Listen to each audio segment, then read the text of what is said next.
I'm Ira Trivedi and welcome to another episode of Yoga Ira. In today's episode, I'm going to be showing you 5 easy asanas that you can do anytime and anywhere. Even if you don't have the inclination to do yoga or the time, you can include these 5 asanas in your daily routine, in your regular lifestyle. They're basic sitting postures, basic hand movements that can give you great benefits if you try to include them somehow. Yoga has many profound benefits to our mind, to our body, to our spirit, and you don't need to have a yoga routine to actually inculcate these. So try out these 5 basic asanas, do them anytime, anywhere, and feel the benefits of yoga without having a full yoga routine.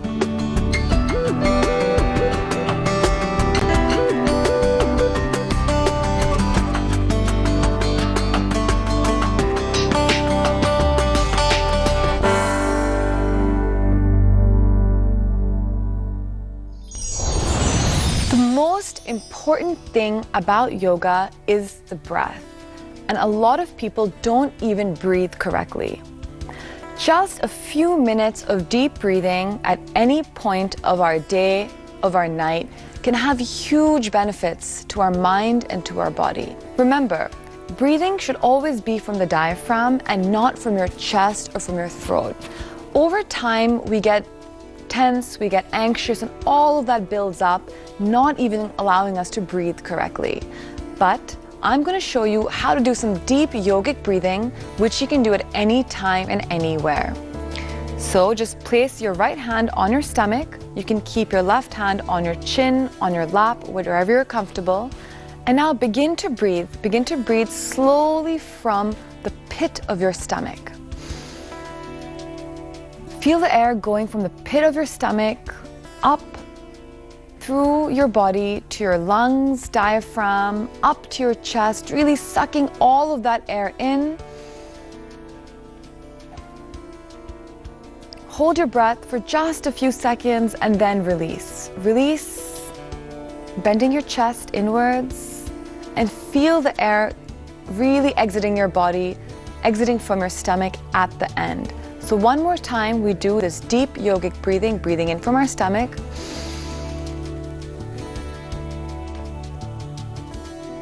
And now exhaling. So breathing in deeply from the bottom of our stomach, really feeling our stomach come out like a balloon.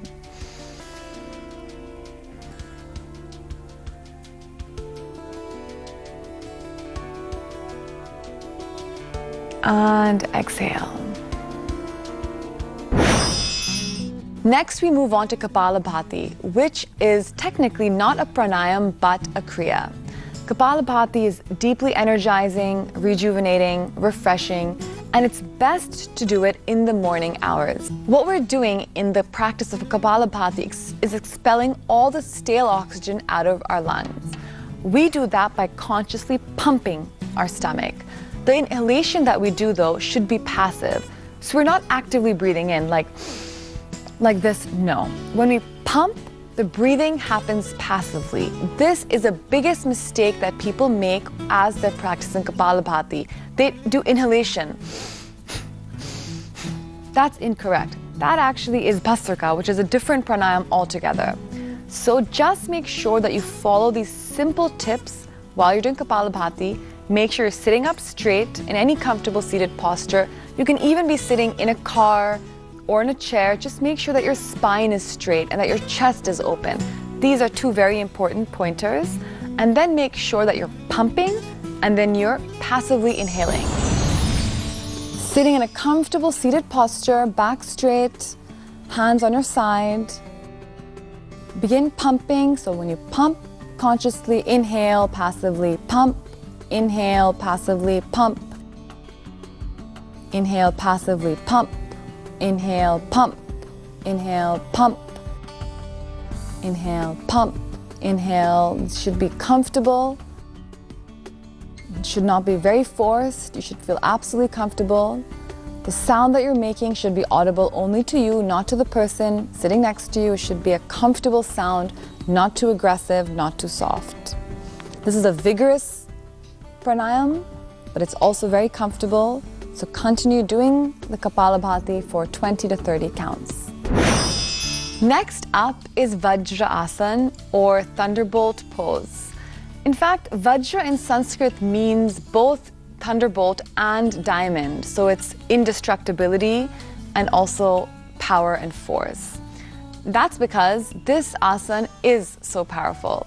What we're going to be doing in the Vajrasana is really simple. We just get up and sit in a simple seated posture with our knees folded and our legs underneath our body. The hands can be placed on the thighs.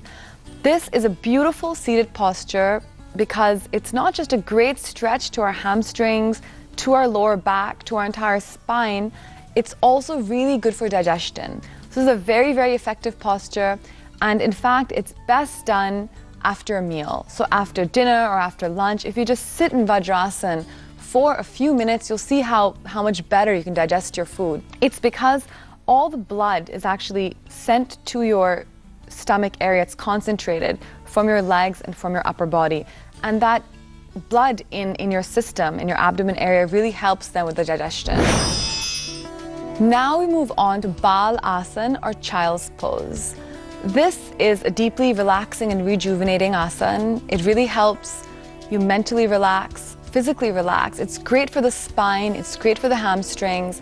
It's also great for circulation because when we bend forward and actually breathe in, then we actually feel the blood going to our heads, which helps in that sort of circulation. It also helps reduce blood pressure, so if you have that problem, it's great for that. There are multiple benefits of the Balasana. It is perhaps one of the simplest asanas in yoga, but also one of the most effective.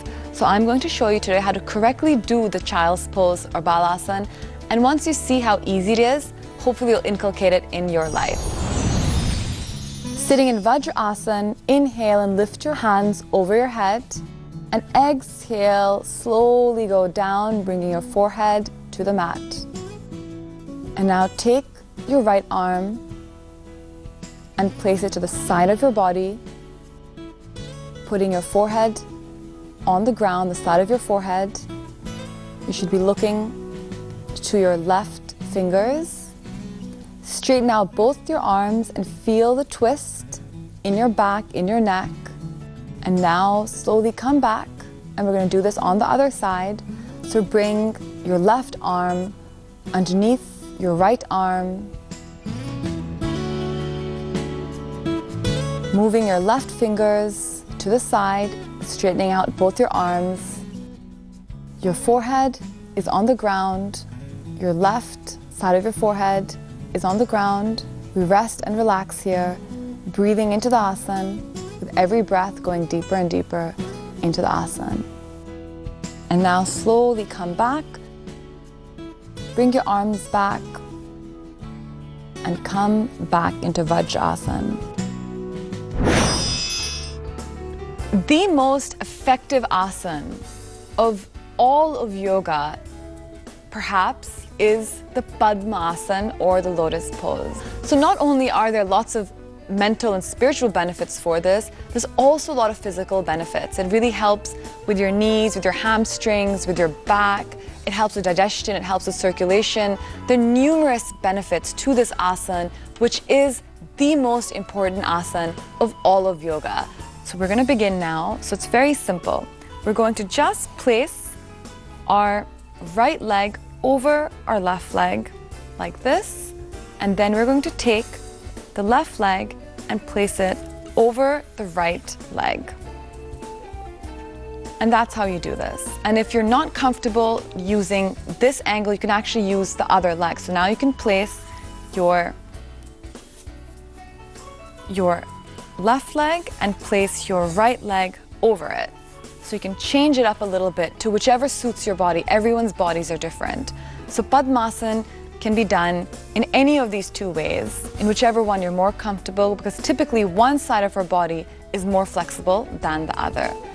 If this pose is challenging for you, you can just begin by doing the Ardha Padmasana. So just take one leg and just place it like this in the Ardha Padmasana. You're preparing your body for the full Padmasana by doing this.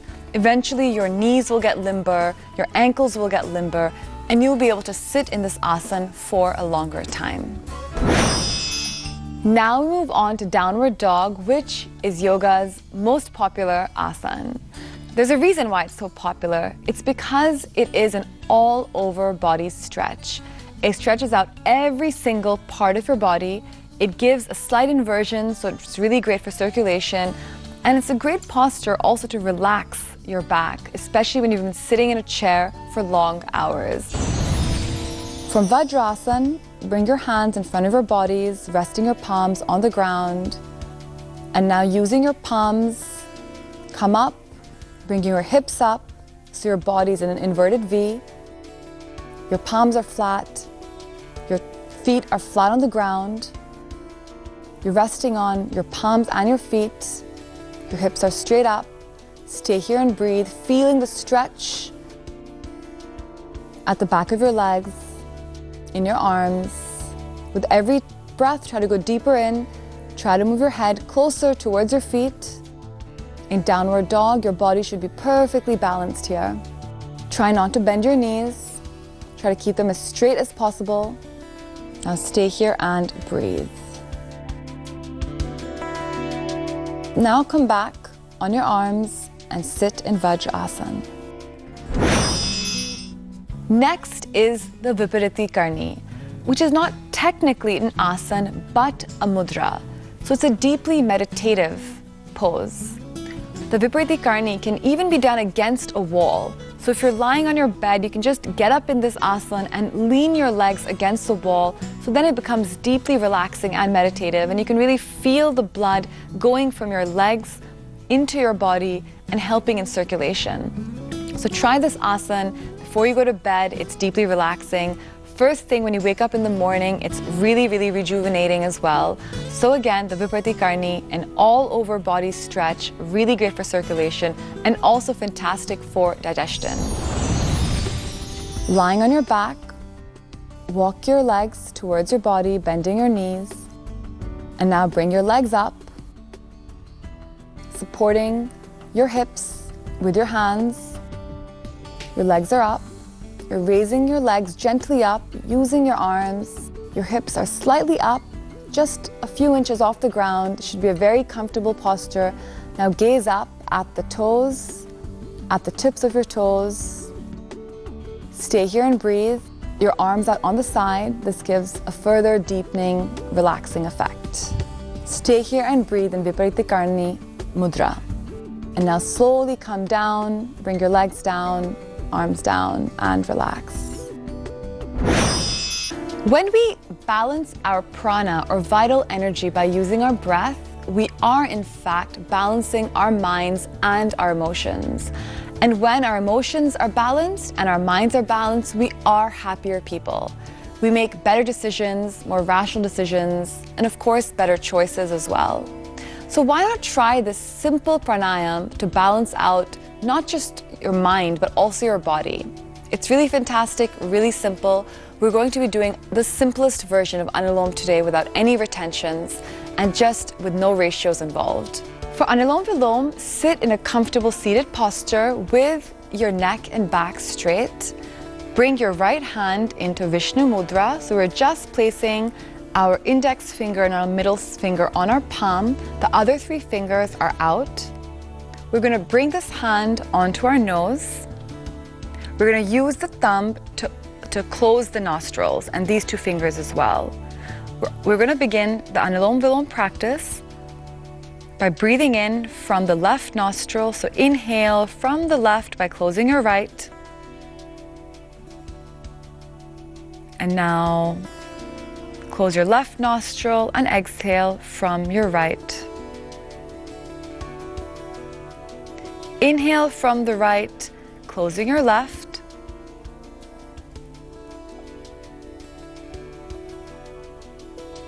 Now exhale from the left, closing your right. Inhale from the left.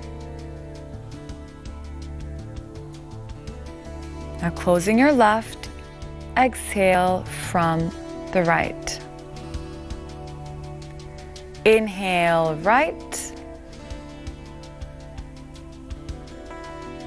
Closing the right, exhaling from the left.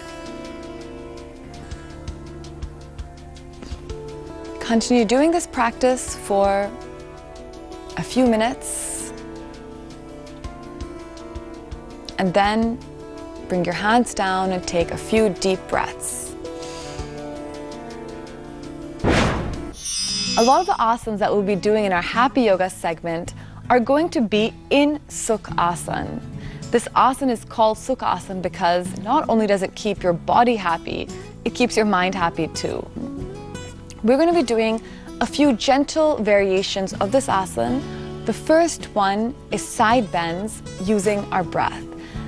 What we're doing in yoga fundamentally is moving with our breath, and that is why it is so much better than other forms of exercise like running or going to the gym.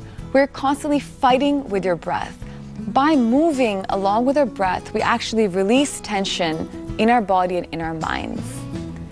So for the side bends, sit in Sukhasana, and with an inhalation, move to the left, bringing your right arm over your left side and your neck to the back. Exhale, come back to center, and now we do the same on the other side. So bring your left arm over your right side, your right arm around the back, and twist your neck to the side as much as you can, feeling the stretch in your spine. And now slowly with an exhale, come back to center. Continue doing this for up to 5 minutes. For the next variation of Sukhasana, we're going to cross our arms over our knees. So bring your right arm over your left knee and your left arm over your right knee. This helps create a stretch in your spine, in your neck, and in your arms. And now inhale and bring your head down like this. Feeling that additional stretch in your neck. Try to straighten out your spine as much as possible. And now you can bring your head down to the mat. Stay here and breathe.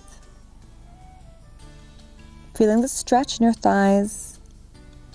You can come back to this position. Your back straight, your neck down. And now slowly release your arms and come back to traditional Sukhasana. A happy back makes a happy person, and the cat and cow stretch is going to do that. It's a really beautiful, simple asana which has benefits for your entire spine from top to bottom. It helps release tension, it helps tone your spine. It's also great for digestion because a happy stomach also makes a happy person. So come and do this asana with me. It's very simple, but with lots and lots of benefits to keep your body and mind happy. From Vajrasana, come onto all fours, bringing your hands out in front of you. You're on your knees, so your back forms a tabletop. Now inhale and bring your chin up, arching your stomach. Stretch your chin up towards the sky, feeling the arch in your back, in your stomach.